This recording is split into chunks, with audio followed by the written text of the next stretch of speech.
ఇంకా ఎగ్మోర్ స్టేషన్కి అయితే వచ్చేసామండి. కొంచెం త్వరగానే వచ్చామన్నమాట. నుంగంబాకలో లోకల్ ట్రైన్ ఎక్కి ఎగ్మోర్ స్టేషన్ అయితే దిగిపోయామన్నమాట. ఇంకా ట్రైన్ ఎక్కేసిన తర్వాత లగేజ్ అయితే సర్ది పెడుతున్నాను. ముందే టికెట్ తీయలేదన్నమాట. సో అందుకని చెప్పేసి టికెట్లు లాస్ట్ మినిట్లో అయితే మనకి కన్ఫర్మ్ అయ్యాయి. అప్పటికప్పుడు టికెట్ తీయాలంటే చాలా కష్టం అండి. ఇంకా ఆ రోజు కూడా మాకు ఆర్ఏసీయే ఓకే అయింది. నేను సిరి మాత్రమే ఊరైతే బయలుదేరామండి.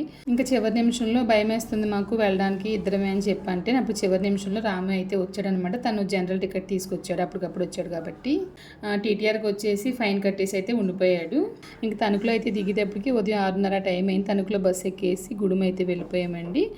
గుడుము వచ్చేసి మమ్మల్ని రిసీవ్ చేసుకోవడానికి సిద్ధిత వాళ్ళ నాన్నగారు అయితే వచ్చారనమాట. ఇంక ఇంటికి వెళ్ళిపోయిన తర్వాత పిచ్చి ఆకలి అనమాట. ముందుగా అయితే టిఫిన్ చేసాను. రాత్రి వచ్చే ట్రైన్లో పెరుగన్నమే తిన్నానండి. అందుకని చెప్పేసి ఆకలి ఎక్కువైపోయింది. ఇంక తినేసి పడుకున్నాను. మధ్యాహ్నంగా అమ్మ వచ్చేసి బంగాళదుంప ఫ్రై చేసి చారు అయితే పెట్టింది.